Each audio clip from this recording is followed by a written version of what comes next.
El jurista español Manuel Albaladejo García nos dice: la compraventa es el contrato más importante del derecho privado, porque es el medio por el cual se realiza la circulación de los bienes en la sociedad. Con esto nos quiere decir Albaladejo que el contrato de compraventa es el principal instrumento jurídico que permite el intercambio de bienes y derechos entre las personas y que, por lo tanto, tiene una gran relevancia en el progreso económico y social de la sociedad.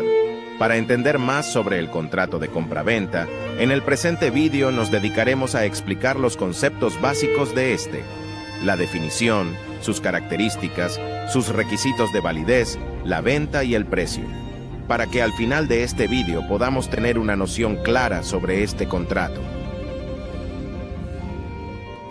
La definición del contrato, según el artículo 584 del Código Civil Boliviano, nos dice que la venta es un contrato por el cual el vendedor transfiere la propiedad de una cosa o transfiere un derecho al comprador por un precio de dinero. El antecedente inmediato del contrato de compraventa es el contrato de permuta, porque antiguamente las personas se comprometían a intercambiar una cosa por otra. A esto se denominaba permuta, pero según Piantoni, con la creación del sistema monetario, la permuta se transformó en el contrato de compraventa. Borda nos dice que desde el inicio, este contrato de compraventa no supone la transferencia de la propiedad ni entrega efectiva del precio, sino una obligación de ambas partes de hacerlo. Con esto nos quiere decir que el vendedor tiene la obligación de transferir la propiedad de la cosa, y el comprador tiene la obligación de pagar un precio en dinero. Estas obligaciones de las partes igual emergen de la venta al contado, donde se consume y concluye en forma instantánea con la entrega simultánea de la cosa y el precio, aunque pareciera que no contraen obligación alguna y que todo se reduce a dos tradiciones simultáneas. No es así.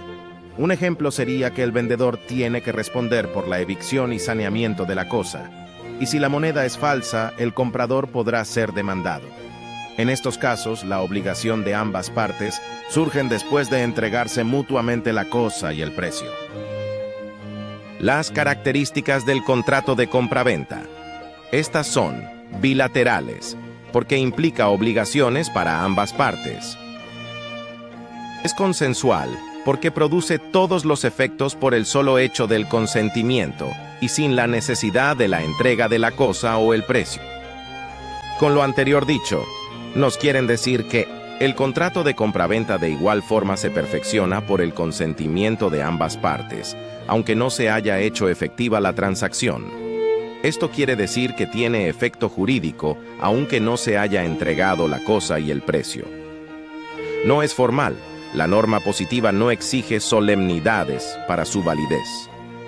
Es oneroso, generalmente conmutativa, porque por su naturaleza, los valores intercambiados, cosa y precio, deben ser equivalentes, pudiendo ser excepcionalmente aleatorios.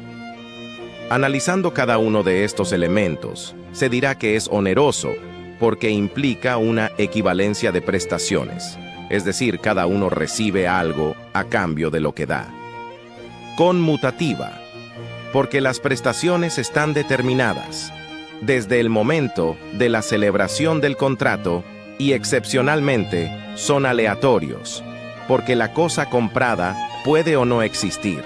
Son generalmente de cumplimiento instantáneo. Los requisitos de validez del contrato. Los elementos del contrato de compraventa son: la cosa.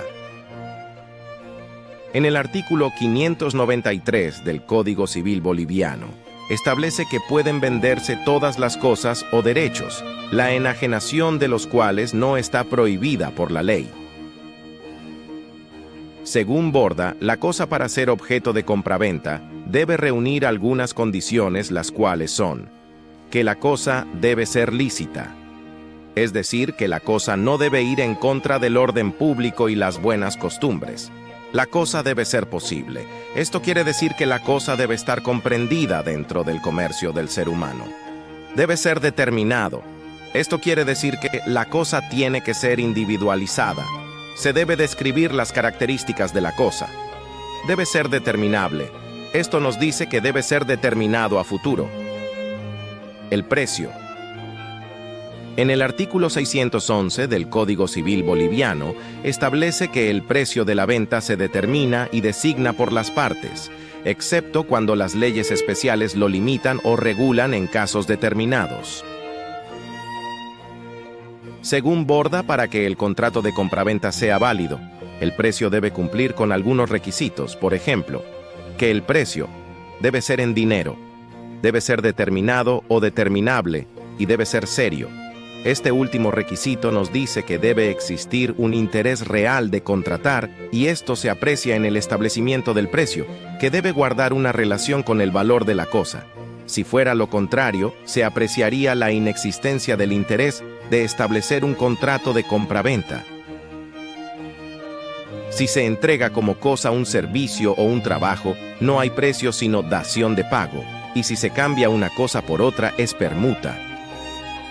Si se paga una parte en dinero y otra en especie, hay contrato de compraventa si el precio es de mayor valor que la cosa. Caso contrario, es permuta.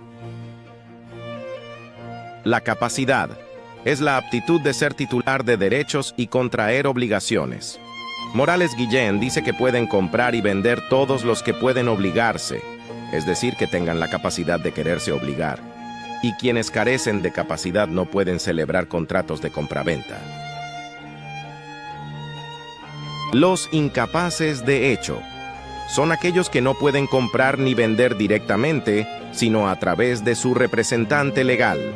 Por ejemplo, las personas que están por nacer, los menores de edad, sean estos impúberes o adultos. Los impúberes son los menores de 12 años y los menores adultos se refiere a los que cumplieron 14 años, pero no alcanzaron la mayoría de edad. Estos pueden realizar limitadamente algunos actos jurídicos con autorización de sus padres, sin la necesidad de autorización judicial. De igual forma, los sordomudos que no saben darse a entender por escrito, y los condenados con pena de prisión mayor a 3 años. Los menores cumplidos de 18 años pueden comprar y vender los bienes que adquirió con el producto de su trabajo.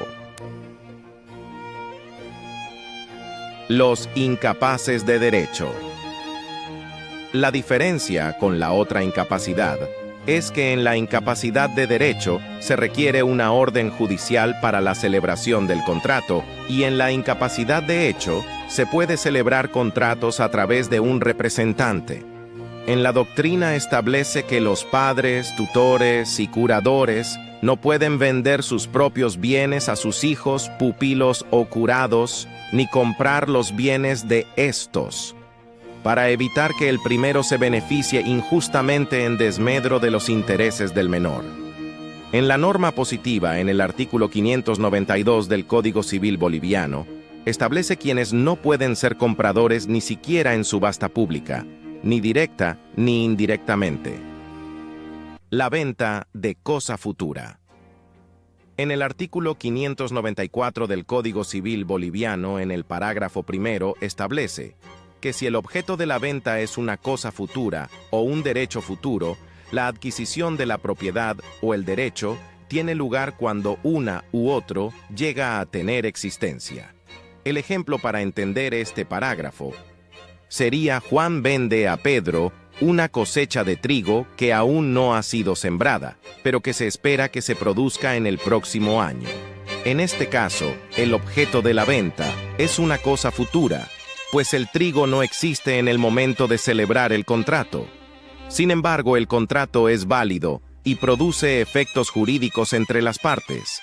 Juan se obliga a entregar el trigo a Pedro cuando éste llegue a existir, y Pedro se obliga a pagar el precio convenido en el mismo momento. La adquisición de la propiedad del trigo por parte de Pedro se produce cuando el trigo se cosecha y se separa del suelo, pues es entonces cuando la cosa futura llega a tener existencia. En el parágrafo segundo del mismo artículo, establece que a menos que el comprador señale el riesgo y las partes hayan concluido un contrato aleatorio, la venta es nula si la cosa o el derecho no llega a existir. Primero definiremos el contrato aleatorio como aquel contrato que depende de un acontecimiento incierto y puede favorecer tanto al comprador o vendedor. Y un ejemplo de este contrato sería que Luis tiene una plantación de maíz que espera cosechar en octubre, pero que está expuesta a los riesgos climáticos, como sequías, heladas o granizadas. Luis decide vender su cosecha anticipadamente a Ana, una comerciante de granos, por un precio fijo de 10.000 bolivianos. Ana acepta comprar la cosecha de Luis, asumiendo el riesgo de que ésta pueda ser menor o mayor de lo esperado, o incluso que no llegue a producirse. En este caso, el contrato de compraventa es aleatorio, pues la prestación de Luis, entregar la cosecha, depende de un acontecimiento incierto, el resultado de la cosecha, que puede favorecer o perjudicar a cualquiera de las partes. Si la cosecha es abundante y supera el valor de 10.000 bolivianos, Ana se beneficiará del contrato, pues habrá pagado menos de lo que vale la cosa. Si la cosecha es escasa o nula, Luis se beneficiará del contrato, pues habrá recibido un precio por algo que no vale nada o vale muy poco. En este parágrafo nos dice específicamente que si en la venta de una cosa futura, donde la cosa no llega a existir, y el comprador declara expresamente que asume los riesgos y establecen un contrato aleatorio, el contrato será válido. La venta de cosa ajena. En el Código Civil boliviano, en el artículo 595, parágrafo primero, establece que cuando se vende una cosa ajena, el vendedor queda obligado a procurar la adquisición de dicha cosa en favor del comprador. En el parágrafo segundo establece que el comprador pasa a ser propietario en el momento en que el vendedor adquiere la cosa del titular. Esto quiere decir que el vendedor tiene que hacer todo lo posible para obtener la propiedad de esa cosa y transferir al comprador para que éste tenga pleno derecho sobre el bien. Un ejemplo de este artículo sería que Carlos le vende a Luis una televisión que no es de su propiedad, sino que pertenece a su primo Pablo, quien se la había prestado a Carlos por un mes. Luis paga el precio acordado y recibe la televisión, pero no solicita ningún comprobante de la venta. Pablo se entera de la venta y reclama la televisión a Luis, quien desconocía que Carlos no era el propietario. Carlos, al ver que Pablo le reclama la televisión, decide comprarla a Pablo con el dinero que le había pagado Luis, y luego le transfiere la propiedad a Luis mediante un recibo firmado. De esta forma, Luis pasa a ser el propietario de la televisión en el momento en que Carlos adquiere la cosa de Pablo y se la transfiere a él. Las obligaciones del comprador y del vendedor. La obligación del vendedor respecto del comprador es la entrega de la cosa vendida. Esto conlleva a que se debe conservar la cosa hasta su entrega. Hacerle adquirir la propiedad de la cosa o el derecho. La otra obligación es responder por la evicción y los vicios de la cosa. La entrega de los documentos y títulos relativos a la propiedad o al uso de la cosa o derecho vendido. La obligación del comprador es pagar el precio, recibir la cosa, pagar el instrumento del contrato y gastos de recepción de la cosa. El precio se paga al momento de la constitución del contrato. Si no se hubiera consignado esta cláusula, se pagará en el momento de la entrega de la cosa. Cuando nada se dice en el contrato, se considera que la venta es al contado. La modalidad de la compraventa. Las modalidades se refiere a las condiciones que las partes establecen en el contrato, como el precio, el plazo, la entrega, la garantía y otras condiciones. Las partes pueden pactar las cláusulas y modalidades que consideren pertinentes en base al principio de la libertad contractual. En conclusión, el contrato de compraventa es un instrumento jurídico que permite el intercambio de bienes entre las personas, satisfaciendo sus necesidades y deseos. Esperemos que con este video alcancemos el fin que nos proponíamos, la cual consistía en contribuir a que cualquier sujeto pueda tener una noción clara de este contrato y le sirva este conocimiento para su vida cotidiana. Gracias por su tiempo.